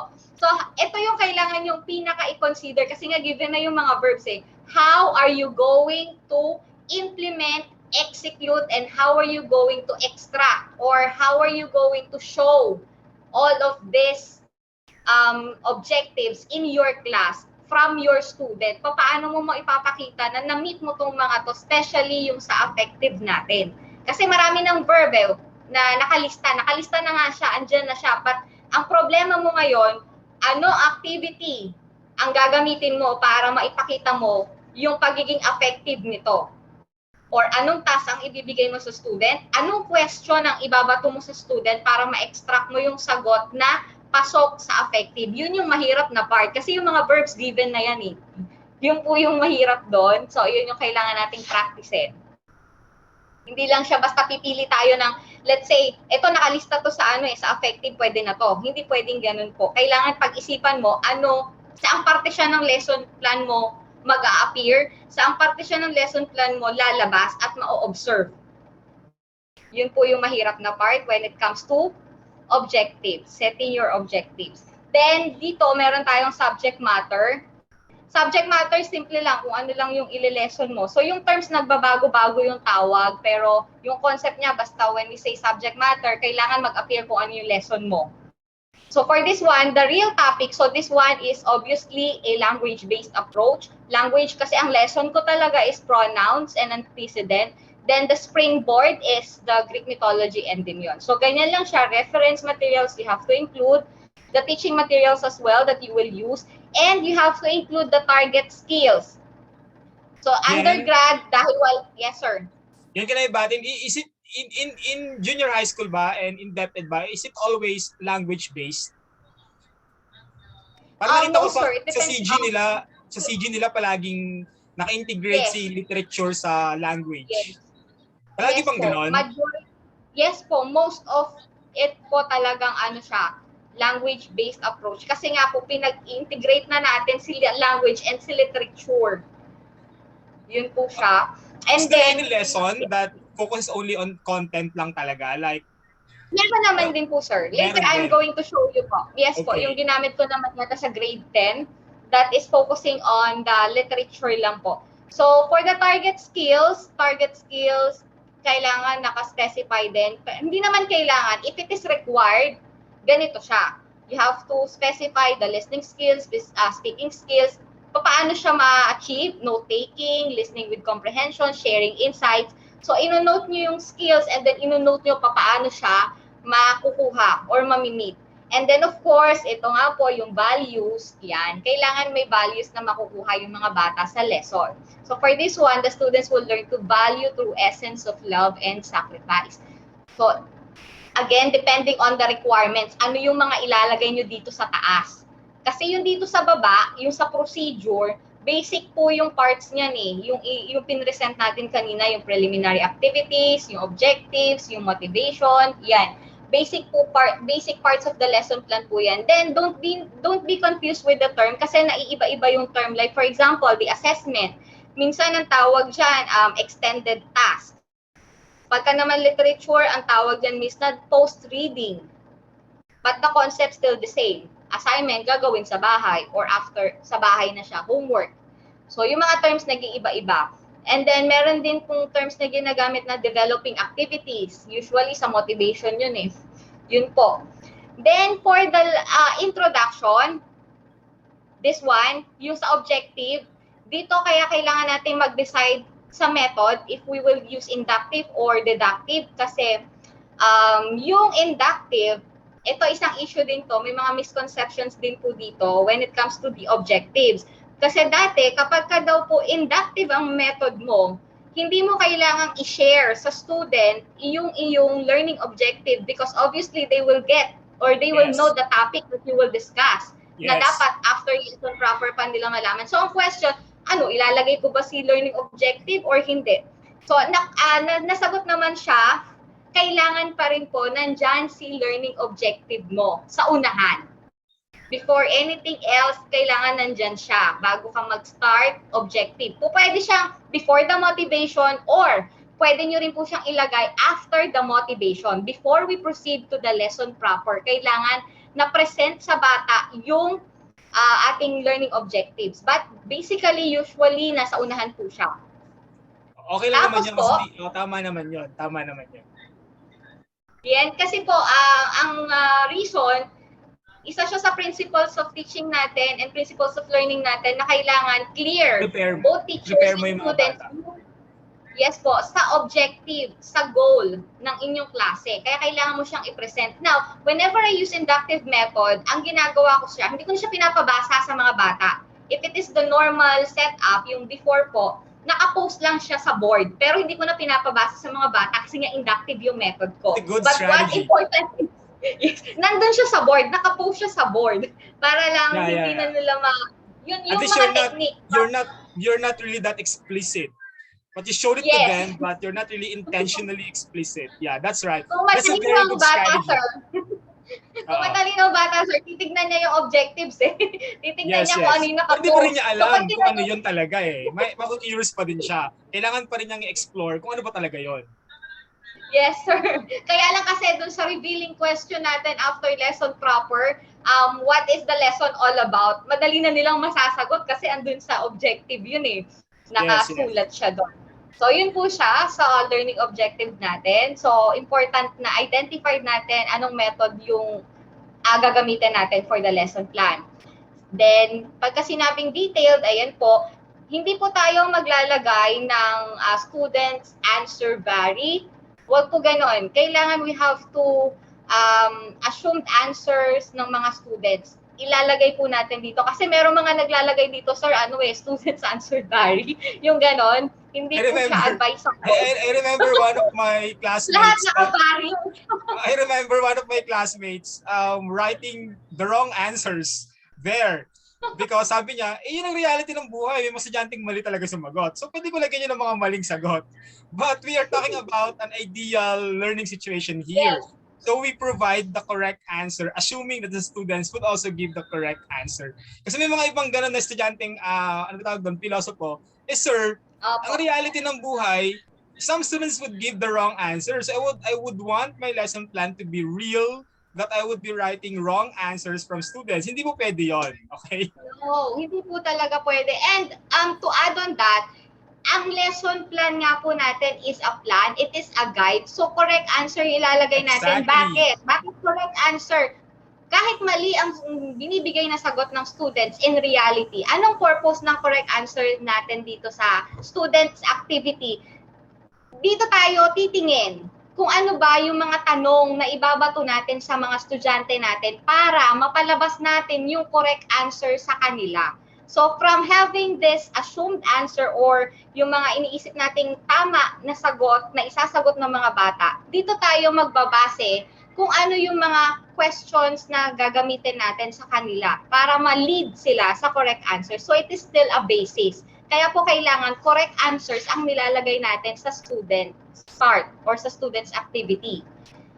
Yun po siya, kaya siya plan. And then, moving on, since meron po tayong literary piece, meron tayong mga parts pagka literature, always essential parts for having a literary piece in your lesson plan. Kailangan siya merong pre-reading. Pre-reading, ano-ano ang pre-reading? Sa pre-reading, it can be unlocking of difficulties, word bank, or vocabulary words. Pwede din siyang preview about the piece. Pwede din siyang about the author. Now, when it comes to about the author, kapag ang dinidiscuss natin or ang ililesson natin ay literary criticism, kunyari po sa literary criticism ang i-discuss natin sa isang literary piece, wag tayong maggagamit ng author's background sa ating pre-reading. Kasi na-preempt yung kanilang ideas, lalo kapag literary criticism yung topic natin. Kasi merong iba't ibang literary approaches, di ba, Sir Noy? So, yun yung advice sa amin kapag ang topic ay literary criticism, wag natin gamitin yung background of the author as one of the pre-reading activity. Pwede yung mga vocabularies lang, unlocking difficulties, yun po. But for example, junior high school, tapos ang topic naman natin ay hindi literary criticism, okay lang na magbigay tayo ng about si author kasi it will help them understand the literary piece that we are going to use. That's right. Background yun eh. So pwede natin gamitin si author kasi pagka literary criticism po yung ating topic, pwede tayong magkaroon ng mapipreempt natin yung student, especially yung sa biographical approach. Yeah. Di po ba? So, maapektuhan na yung thinking natin or yung perception natin dun sa piece kapag inintroduce natin agad si author kasi biographical especially approach kung na yung stylistics lang naman yung gusto mong tignan sa piece. The biographical info will not matter at all. But yun nga, depende kung tama si Ma'am yan doon. If lit-crit yung magiging orientation ng discussion mo, huwag ka magpo-provide ng background sa unahan. author. Okay? Yes, tama yun, tama. Pero kung ibang lesson, pwede siyang magamit. Pwede tayong gumamit ng author's background. Yun po. Pwede tayong gumamit ng ibang literary approaches to introduce the literary piece kapag walang kinalaman sa literary criticism yung ating topic. Gagamitin lang natin siya to give the students the background about the piece that we're going to use. So that is pre-reading. Now, also, if it contains literature, if the lesson plan contains literature, it should have pre-reading. Second is reading activity. Kailangan may reading activity po tayo na makikita sa, ito yung pre-reading ko, then dapat meron tayong reading activity, then yung post-reading activity, yun yung last. Tatlo lang naman po yung essential parts kapag literature tayo, pre-reading, reading, and post-reading. Yan. So as you can see with my lesson plan, meron akong mga ganito. Yan, yung mga naka-parenthesis na yan, iba-ibang kulay. Bakit ko siya nilalagyan? For instance, pre-reading activities, introducing Greek mythology, author's background yung ginamit ko, and literary background about myths. So nilalagyan ko siya ng note kasi para ma-check ko siya dito sa mga nakalagay ko sa taas, kung nami-meet ko ba. Yan. Kung nami-meet ko ba yung mga nakasulat ko dito, kasi yung isusulat po natin sa taas, kailangan siya visible sa content ng lesson plan. Pag sinabi po natin meron tayong viewing, ayan, na-meet ko si viewing by showing a visual aid, a book style visual aid, which contains the myth and the beyond. May mga ganyan po ako nilalagay sa lesson plan. Pero pwede namang wala. Kaya lang, mas madali ko siyang na-check kung nami-meet ko nga po lahat ng nandito sa taas. So, yun po siya for the basic. Ayan yung itsura ng lesson plan ko during the undergrad. Proceed na po tayo. Ayan, may unlocking, difficulty. So, yung arrangement niyan, wala naman pong specific. Basta ang specific lang po natin ay yung kaninang pinresent ko na pagkakasunod-sunod, motive, yung lesson proper, yung application, yung sunod-sunod po kanina, yun po yung susundin natin. But the other parts, pwede po tayong maging creative. As long as it is as long as your lesson plan will have a smooth flow, smooth transition, wala pong problema. Kasi as you can see, I have here under The reading activity, meron pa akong unlocking of difficulties. After pa ng reading activity ko nilagay. So may reason. Kasi para po maging smooth yung flow ng lesson plan, smooth yung transition, so pwede naman po siyang maiba-iba ng arrangement. Huwag lang mababago yung arrangement ng essential part na present natin kanina. Yan po yung ating lesson plan ng during the undergrad. Yan, meron po mga nakalagay na note constructing their own sentences. So now, check ko siya kung na-meet ko ba yung mga nasa taas. Post-reading activity assignment. Yan po. So let me now show you another lesson plan. Dalawang lesson plan na lang po. So, tatapos na tayo. It's already 7:09. Let me share.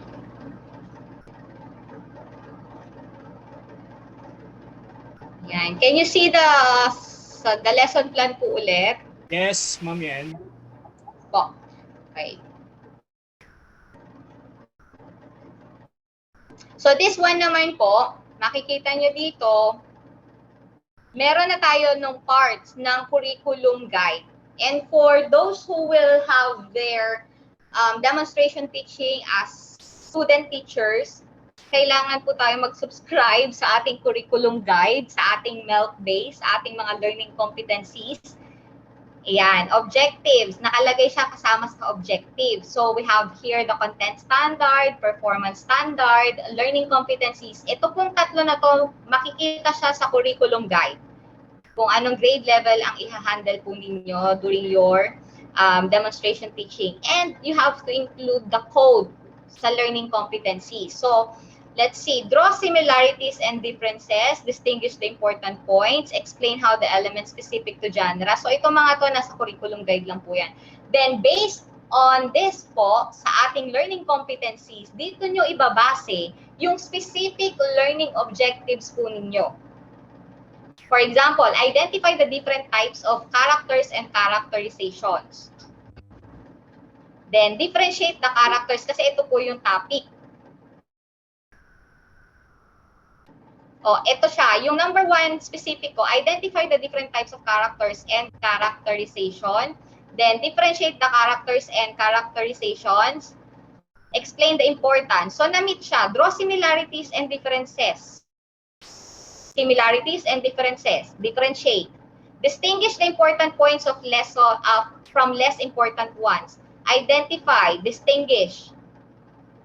Yung mga nasa LC, kailangan po ma-meet.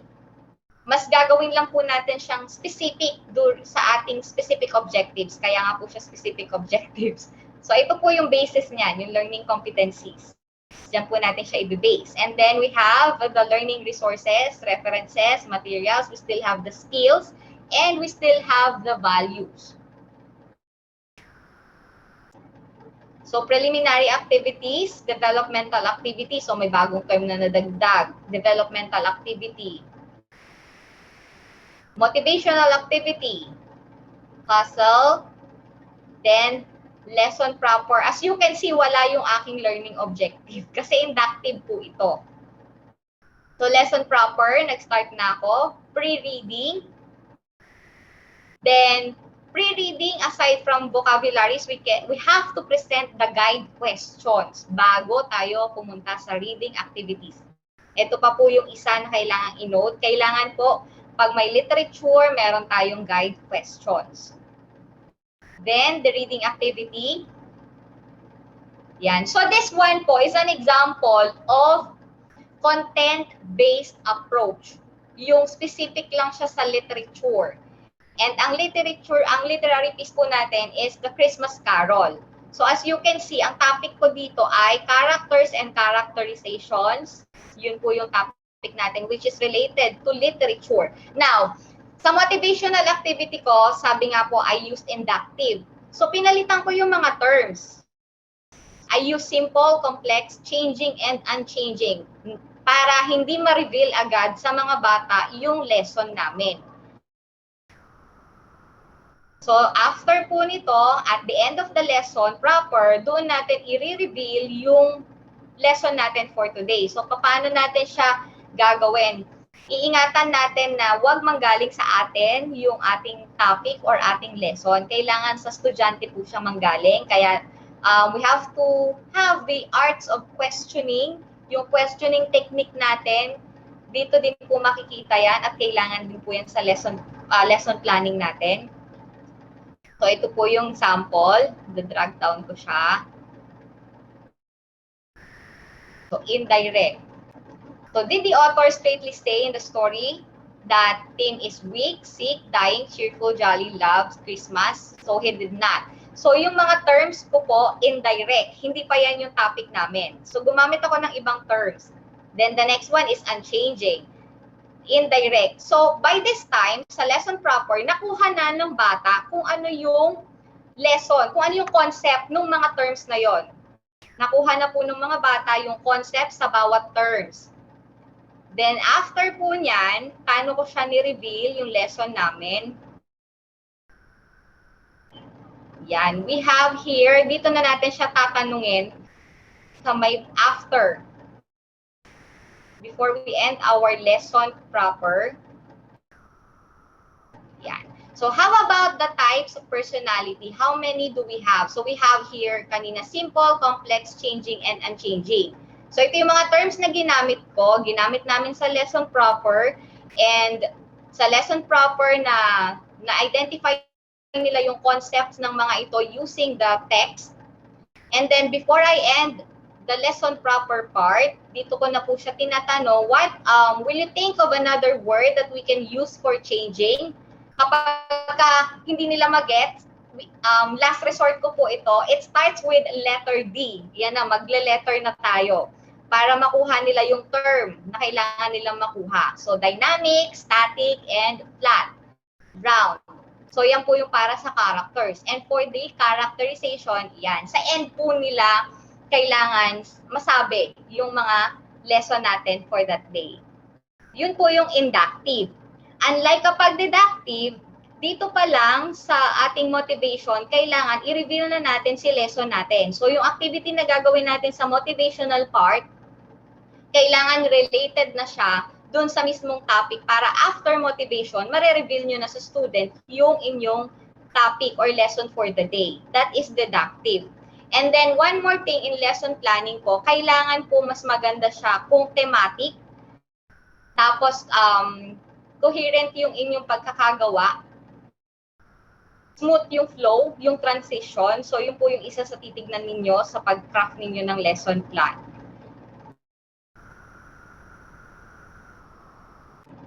Punta na po tayo sa dulo. So, application is Tableau. So, by group po siya. Then, right after the Tableau, nagbigay na, remember po yung rubrics pala. For every activity or for every task na ilalagay ninyo sa inyong lesson plan, you have to have an answer key or the rubric. Kailangan Yes, po right. nandun yung rubric. Yung pa po yung isa. Sa lahat po yan ng activity na gagawin ninyo or ibibigay, kailangan may answer key at may rubric. May feedbacking. Makikita po yun dun sa lesson plan. And then for the generalization, and then for the evaluation, sabi ko nga po sa inyo, I usually use MCQ para ma-target yung mga nasa learning objectives ko. For example, yung mga tanong, balikan ko po yung ating objectives ha. Identify the different types of characterization, characters and characterization. May tatanong ko siya sa MCQ. Sa multiple choice, di ba? Tsaka yung time din, kasi pag literature lesson, mahaba eh. Kaya yung time din, yes, very ideal ang MCQ. Yes po. Yan. So yun, evaluation and then for the post-reading or assignment, ayan. Although di ba ma'am yan, they can be creative naman kasi it's literature class. They can have something like mga performance activity, gano'n. Yes Kaso po, nga lang, in pwede consideration din. ng time palagi, dapat tignan natin yung Ay, oras totoo po. in the delivery of the lesson. True. Kaya nga po yung dito ko Tableau, 4 groups lang sila. Ayan, yung sa application may Tableau ka na, Mabilis lang. Kailangan mabilis. You have to be specific with the time. Tsaka talagang bigyan mo ng oras yung student during your demonstration teaching. Kung ano lang talaga yung natapos nila, yun lang. Sa oras na yun, kasi yun yung time limit natin. Isa po sa reason bakit nag-overtime is kasi kinukonsider ng mga ST na hindi pa tapos yung mga bata. Wala pa silang mape-present. So, That's a good stuck tip, tayo kasi yeah. yun lang yung nagawa nila eh. Tama, Yun lang yung tama. nagawa nila during the allotted time. And then, Tama. yun lang yung i-grade mo sa rubric. Understandable naman yun in case na hindi makapag-present ng maayos yung bata during, because of time, at maintindihan naman siya. Yes. Yun po. So, this is the lesson. This is the last lesson. Ano na sir, dito na tayo sa think aloud. Sa think aloud na po tayo. This will be the last part. It's already 7:19 and then question and answer portion na po tayo. Oo nga, nako, baka sumpa tayo ng mga Tom, siya tayo maraming sinasabi. Siguro ano sir, let's have this as the last part if okay lang sa inyo kasi parang na-share ko naman na sa inyo lahat kung paano yes. lesson plan. So we can now proceed to the question and answer portion po. Yes, yes. Okay naman. So far, I think okay naman yun. Yeah. Because it's already 7:19. Yeah, considering the time, we're all teachers here. We know that the saturation level is starting to happen right now. Yes. Okay, basically guys, we have learned so much. Yung mga parts na yan, paano sinisimulan, tinatapos, ginagawa. At least yung mga very foundational principle. And this is not the end all and be all of all the things you need to learn on lesson planning kasi mahaba-habang panahon pa, mag-OJT pa kayo, you still have other courses, who's gonna teach you to write more. This is just like parang ano to, mga karagdagang information ambag natin on our development of the lesson plan. And also we still have a continuation this coming Friday naman. So some of the things mentioned here will still be covered on Friday. Now let's proceed with some questions. Ma'am? Yes, please. May I ask po, yung learning objectives po should consist of 3 domains po ng teaching, yung cognitive, affective, and psychomotor. Kasi may mga times po nakikita po namin lesson plan, parang 2 lang po, tapos cognitive and affective or cognitive and psychomotor lang. Yun lang po. What do you say, Yes, Ma'am sir. Yen? That's I remember when we were students, laging kami nire-requires 3 domains. Affective, cognitive, and psychomotor domains. Always the 3 domains. Mas What do you say maganda po about na i-practice nyo.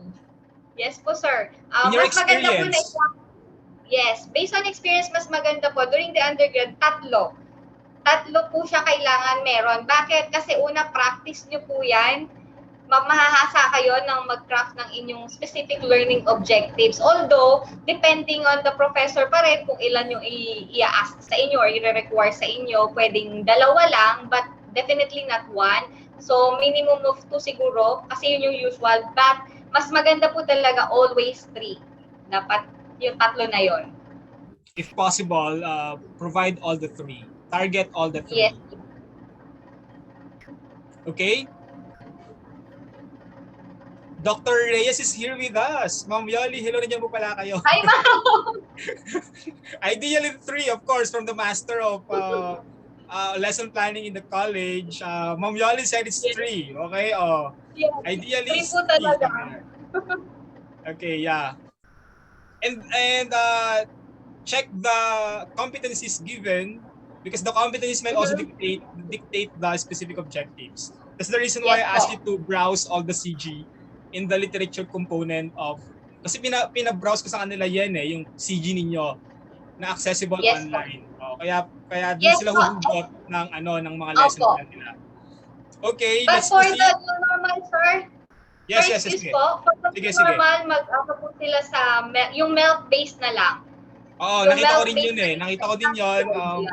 Nakita ko din yun. I'm gonna explore that and give that to them on Friday. Nakita ko yung milk na iba siya dun sa CG Ito mas maiksi, mas konti. Yes. Yun na siya. Okay. Sige, pero based din po siya sa CG. Yes. Based din po siya sa CG. Parang in-streamline lang siya. Mas iniksian pero yung most important skills na kailangan nandun pa din.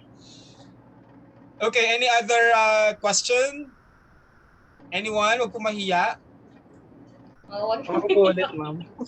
Sorry. Kenner ulit. Sige, Kenner, sige. Ma'am, in your practice po in teaching, do you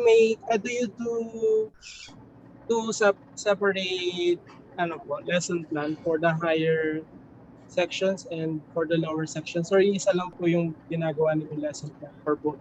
Ah, Okay, yung that's a level very interesting question. Oh, Okay. magandang tanong po yan. One of the consideration is the student, the level of the student. Kaya lang meron kasing ano dyan meron parang debate between the teachers na parang ano ba, ibababa mo ba yung level ng lesson plan mo? Parang discrimination siya kasi. Parang lumalabas na discrimination siya. You're discriminating. But in reality, kailangan po kasi nating ibagay sa level ng students natin yung ating ika-craft na lesson plan, yung mga activities na ibibigay natin, yung mga questions na itatanong natin. It should be based on the level of the students. Hindi naman siya as discrimination, pero yun po kasi yung tama. Kailangan Pagko-contextualize. i-consider, yes, yung level of the student. Ako, I remember that also yan, no? Nung nag-ST ako, hindi ako gagawa ng iba pang lesson plan para sa kanila. It's still the same lesson plan. Yun pa rin yung script ng lesson plan. Siguro ang tanong na lang is the manner on how you would deliver your lesson to your students na lang. Paano mo ito papadaliin sa kanila? I think the principle of scaffolding and guiding them to get that. I think siguro it takes extra effort to teach the lower section, but I'm not gonna write another lesson plan just for them. Hindi naman ganon. Kundi yung delivery lang, yung delivery mo lang at paano mo yon i-approach sa mga estudyante na to. Di ba yan? Yes po. True po. Opo. The same lang. Kasi yun nga po kasi parang magiging discrimination naman siya kung gagawa ka pa ng iba. So, be creative na lang when it comes to, pwede natin siyang dalihin sa mga terms na gagamitin natin. Do not use hyphenating words, yung mga salita, yung mga words na gagamitin natin. Just use simple English na gagamitin, yung mas madaling maintindihan ng mga bata. So, ganun natin siya pwede. Ang galing ni teacher talaga. Yun po natin, tama yan. Sa strategy na lang po ng teachers yon. Pero the same lesson plan, change the delivery, the manner of delivery. Pero pareho lang po siya dapat. Kasi para magiging discrimination naman yun sa mga bata. Kung ang lesson mo dito sa higher section is ganito, tapos pagdating sa lower section, iba yung ile-lesson mo sa kanila, di ba? Pinagbasa na lang. Tayo mag-adjust. Yes. Po mag-adjust. If you want your higher section to learn, for example, psychoanalytic approach in literary criticism, the lower section should also learn psychoanalytic approach. Yes. Okay? Siguro lang, challenge sa'yo yon bilang teacher kung paano mo yun magagawa sa kanila. Okay? So, yun lang talaga yung one of the challenges of being a teacher and kaya nga hindi exact science din ng pagle-lesson plan. Okay? It's an art. Okay? Yon. But thank you for bringing that question. It's a very relevant question, Ken. Maganda. Any other question? Baka meron pa kayong gustong itanong kay Ma'am Yen while she's here with us?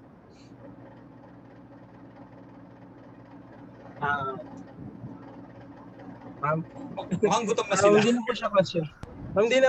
This is not a question po. Can you give any tips po about how can we improve the art of questioning that is relevant po sa pag-deliver po ng lesson? Since it is vital din po kasi sa demo teaching po. Any tips how do you develop? Yes. So how do you develop arts of questioning? So whenever you're crafting your lesson plan, yan po yung sinabi ko kanina na useful yung nandyan si lesson plan. Yes, meron tayong lesson plan. Makikita mo yung mga dapat na makuha mong sagot sa mga bata. From the correct answers na nandun sa lesson plan mo that should come from the students, doon ka mag-craft ka ng mga questions mo. Siguro hindi lang isa, dalawa, tatlo, lima. Mag-isip ka ng mga tanong from difficult to easiest na mga tanong. For example, yung kanina ko sa lesson, after the lesson proper, kailangan ma-reveal ko yung lesson ko. So, ang una kong tanong, for example, what are the terms? What are the terms that we can replace the earlier terms we have used? Tapos kapag walang makuha, punta ka sa mas mabilis na tanong. It starts with letter D. What do you think is the word that starts with letter D? So, during the lesson planning, isipin mo na lahat ng possible question, yung mahirap na tanong, madaling tanong, yung average question that will come up to the same correct answer. Isang sagot, iba-ibang tanong ang isipin mo. That's right.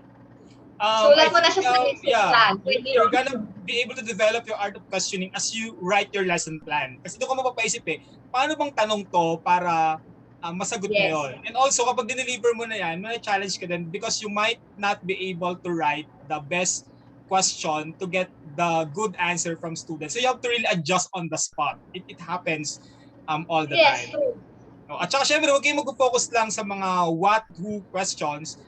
Yung higher order thinking skills, dapat pataas yung level ng pag-iisip ng mga estudyante natin. And we can do that by asking the right question at the right moment in the instructional process.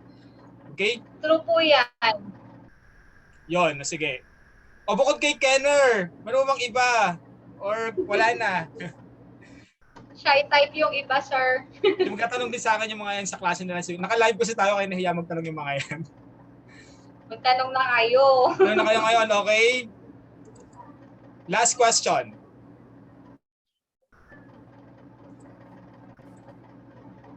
Okay, mukhang wala na. At saka, baka we also pagod na. thank you, Yen, for providing samples of lesson plans.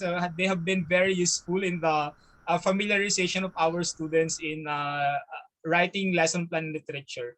So at this point in time, since also sa Facebook, wala na naman nagtatanong, puro puso-puso din yung nakikita ko doon sa Facebook. They seem to like the presentation tonight. I would like to present the certificate. Hindi pa ito pirmado yan ha, so I'll just email you the original copy.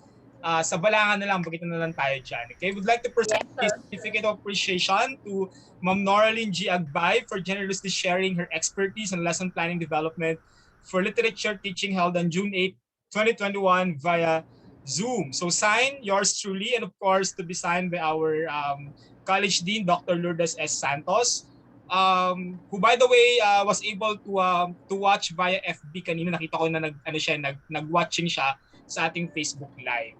So thank you, Ma'am Yen. May utang kami sa'yo. Di pa kami tapos. Wait mo na lang. Sipapadala namin. Okay, so everyone, Ken, our host, can you close our program tonight? Bago ako mag-end and give the floor to Ken, I would like to thank you again, Yen. Maraming salamat. Sir, mahabol lang.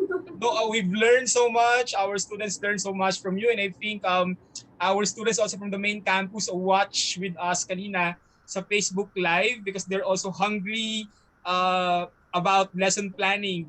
When we posted the post yesterday, nag-message sila sa akin na, "Sir, can we join your webinar?" Sabi ko, "Yes, sure, sige." So yon. So we are grateful. Sir, Yes. mahabol po. Promote ko lang yung sa channel. Promote, and also we'd like to yung promote YouTube because I think this will be very useful for them kasi ako, ina-upload ko yung actual application ko nung lesson plan na ginagawa ko doon sa YouTube. So may mga videos po ako doon na actual application, yung mga lesson plans na sinend ko po kay sir, nandun yung video niya during the application. Anong nandun YouTube po yung channel mo? Promote mo yung YouTube channel mo para follow nila and watch the videos. Yeah. Yes. It's Flats PH po. FLATTS PH. You can see there the different discussions, the different demonstrations, teachings I have done. And yung mga ginagawa ko po presently, yung mga SCBI or Simulated Computer-Based Instructions where you can see the actual application of the lesson plans I have crafted already. So makikita nyo doon yung mga responses ng students din. Yung art of questioning nandun kasi nangyari sa akin yan before. Ang hirap i-extract nung sagot sa bata. So, paano ko siya hinandle? Anong mga questions yung tinanong ko? So, it depends on the situation. And you can see there it po sa mga videos on the YouTube channel. Thank you, Sir Noy! Thank you, Yen. Nautang kami sa'yo. Babawi ako sa'yo. Ha? Okay, can you close the program? Ayun po. Ma'am, our hearts are pounding po as we learn something new, and we know that all of the inputs and the takeaways from tonight's discussion will be a source of guide for our future profession po.